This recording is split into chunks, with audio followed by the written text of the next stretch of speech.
So imagine, right, you discover your partner in bed with someone else. Oh, wow. Yeah, an absolute nightmare scenario for most people. Right. And you are understandably devastated. But then imagine being told that if you feel even a single shred of pain or anger or jealousy about that, you are actually demonstrating the exact psychological flaw that is causing the apocalypse. I mean, that is quite the leap. It sounds like a totally absurd leap, but today we are unpacking a worldview that makes exactly that claim. It maps this direct causal line from your personal, intimate heartbreak all the way to the literal extinction of the human race. Yeah, and we are looking at two highly provocative texts today to understand this. They were written by a figure known as Huifeng, who also publishes it under the name Deiform Buddha. Right, sweeping. Exactly. And one text is from 2011, which focuses heavily on personal consciousness, and the other is this massive societal blueprint from 2024. So we have the micro and the macro. Yeah,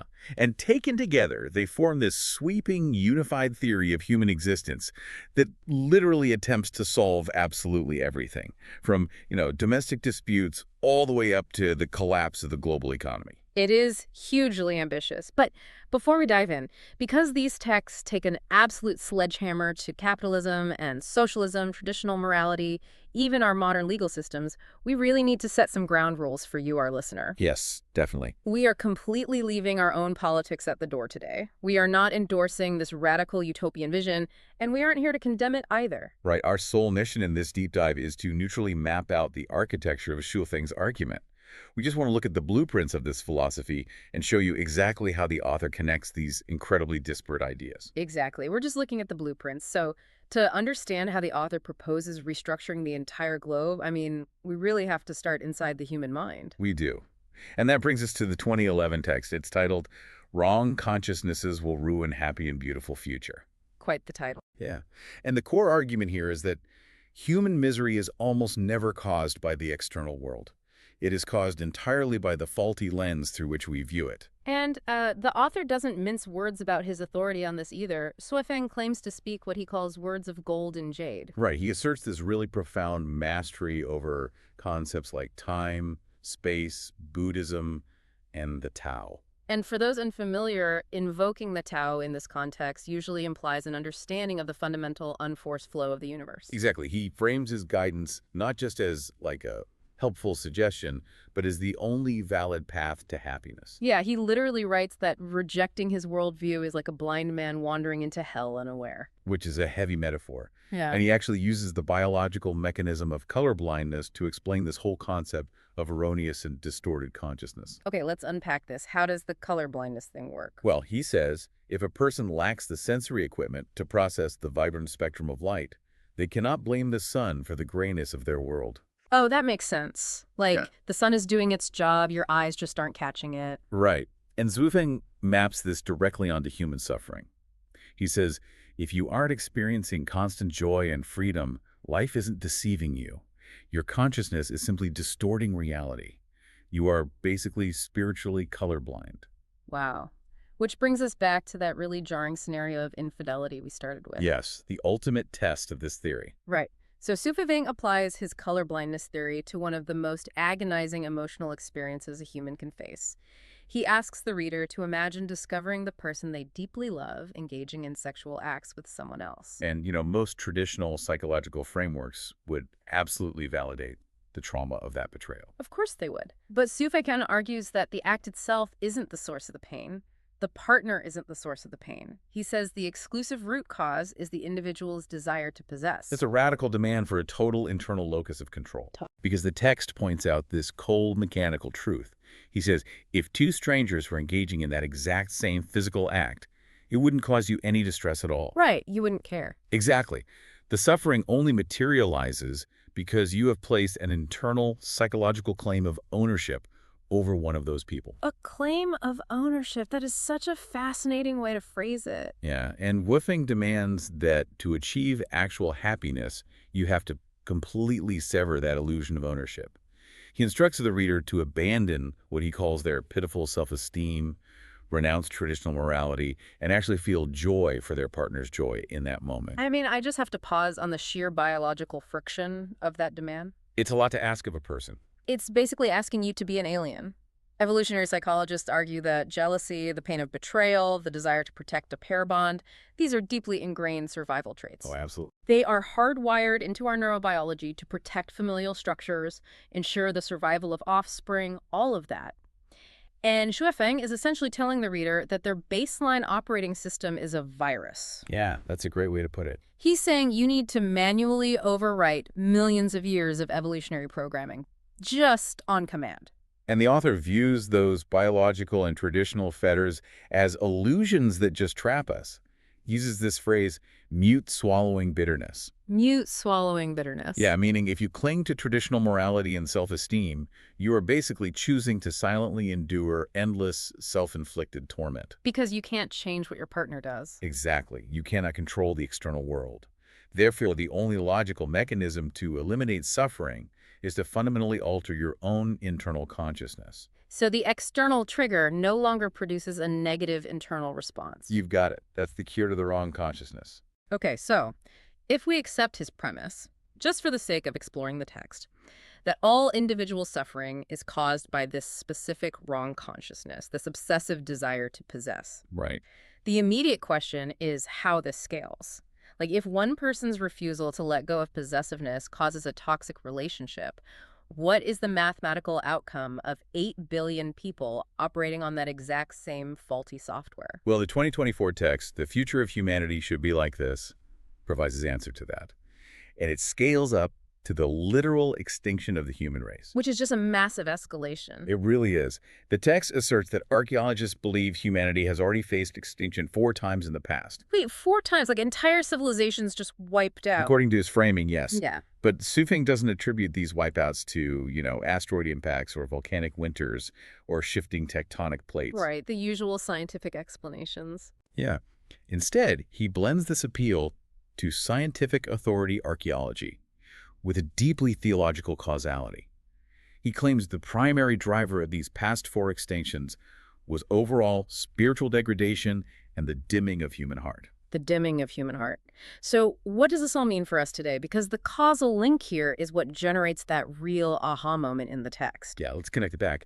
The exact psychological mechanism that destroys a relationship, that thought that I must possess this person to be happy, he says that is identical to the geopolitical impulse of I must possess this forest or this oil field or this neighboring country to be wealthy. Oh, wow. So it's the exact same glitch, just playing out on a global stage. Exactly.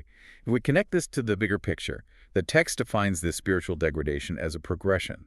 It starts with the pursuit of sensory pleasures, which morphs into a relentless quest for power, which then culminates in a violent competition for survival resources. And that competition for resources is framed as a direct disregard for the creator, right? And Yeah. a failure to appreciate the natural world. Yes, it is that micro-level jealousy and greed magnified into a macro-level existential threat. It's fascinating how he weaves the scientific framing with these deeply spiritual conclusions. And it's a classic utopian framework, really. You diagnose an impending apocalypse to justify a radical systemic overhaul.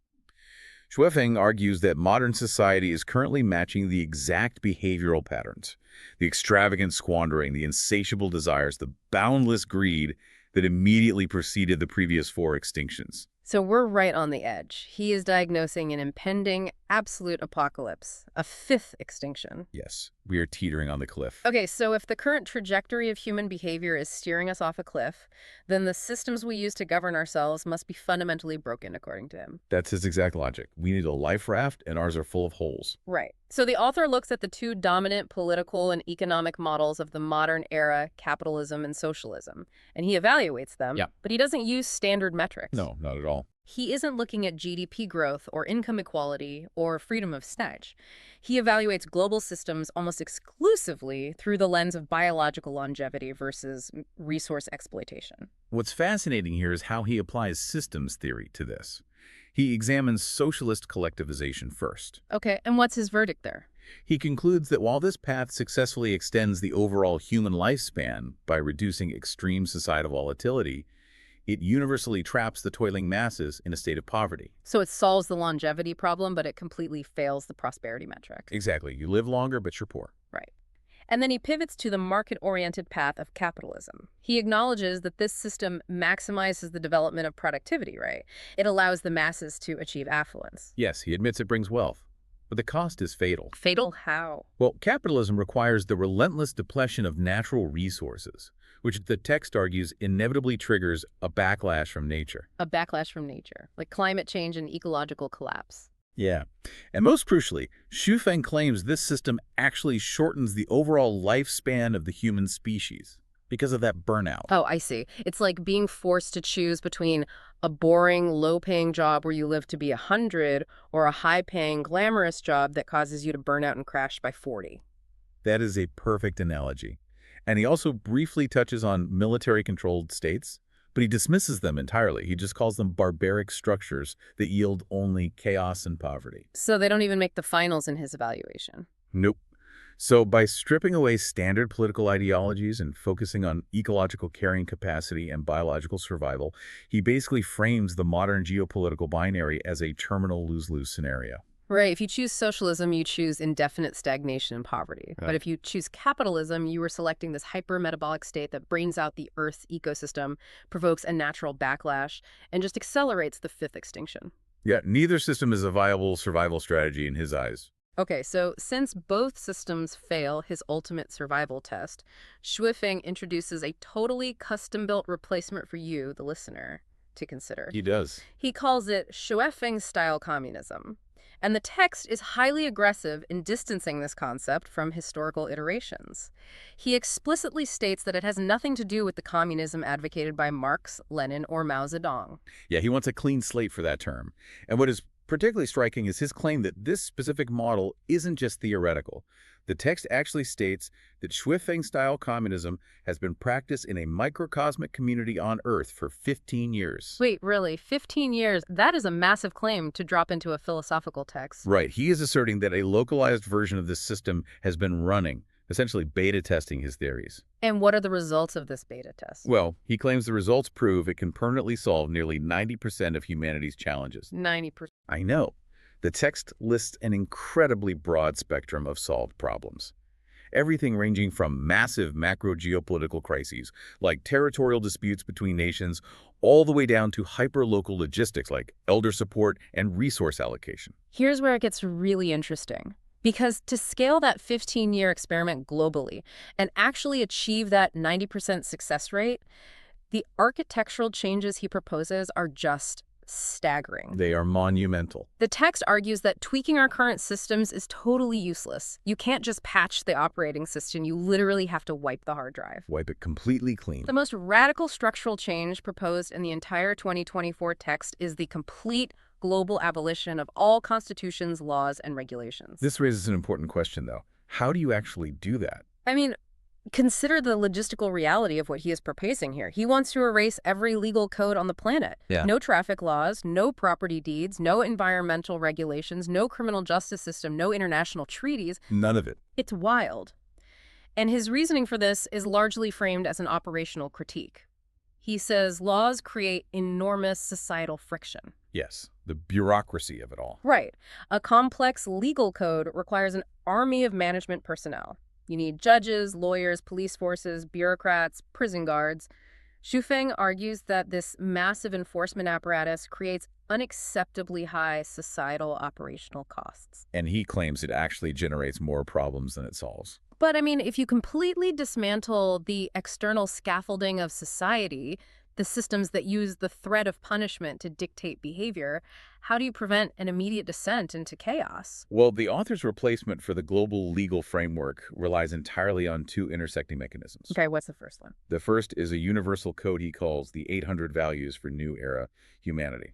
Wait, so instead of thousands of pages of nuanced legal statutes, 8 billion people are just expected to adhere to 800 core values? That's the plan. But how does a value mechanically replace a law? Like, if I steal my neighbor's car, a value doesn't put me in jail. And that is exactly where the second mechanism comes in, and where the 2011 text and the 2024 text seamlessly lock together. Oh, the micro and the macro connect again. Exactly.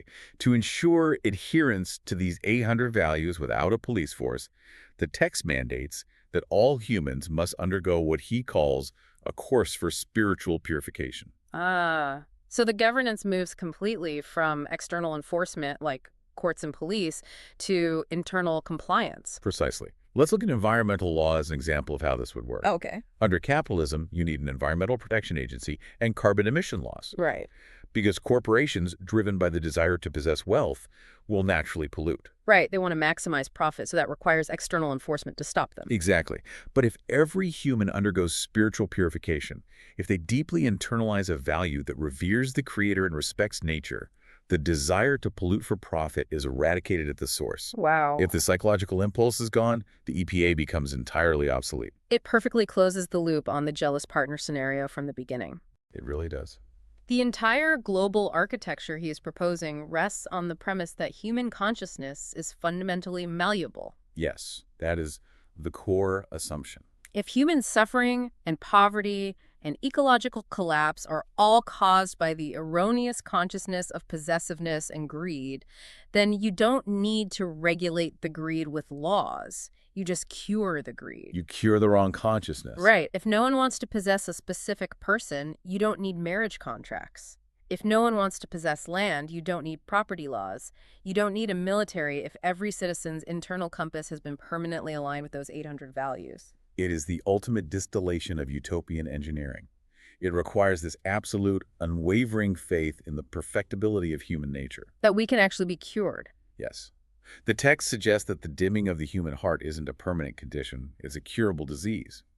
And once cured, humanity will naturally act in perfect, frictionless harmony with the collective and the ecosystem. Bypassing the impending fifth extinction entirely, without the need for state control. Exactly. That's the vision. Man, looking back at the trajectory of these sources, the intellectual journey here is just wild. It covers so much ground. We started by examining the deeply intimate pain of infidelity, learning that, according to Su Feng, the pain is purely a symptom of our own flawed, possessive consciousness. And then we watch that concept scale up to planetary proportions. Right, where that exact same possessive software is identified as the historical cause of 4 prior human extinctions, and the current driver of a 5th via the resource-burning engine of capitalism. And the proposed life raft is nothing short of a total paradigm shift. Mm. To save humanity, the text demands we abandon the concept of traditional morality, delete the entirety of the world's legal and governmental structures just to eliminate operational costs, and implement a global system governed purely by 800 shared values and a mandatory spiritual purification. These texts, they brilliantly highlight a very real, very profound human craving for a unified theory of everything. They do. It's a very human desire. When we look at the overwhelming complexity of modern life, the overlapping crises of environmental degradation, economic inequality, personal isolation, we desperately want a master key that fixes it all. And Yuefeng presents a master key. But the cost of turning it is the complete surrender of personal possessiveness, and really the entire framework of modern civilization as we know it. Yeah, it demands that we cease being the humans we currently are in order to ensure that humanity actually continues to exist. That is the ultimate trade-off he's proposing. Which leaves us with one massive lingering question to turn over in our minds. If a society actually wiped the hard drive, if we successfully abolished every law, court, and constitution on Earth, replacing them with 800 shared values and a baseline of pure consciousness. Right. What mechanically happens to the person who undergoes the purification, but fundamentally disagrees with value number 799? That is the blind spot. Without a legal system to mediate disputes, how does a society entirely dependent on pure, unified consciousness deal with the undeniable, deeply human reality of dissent?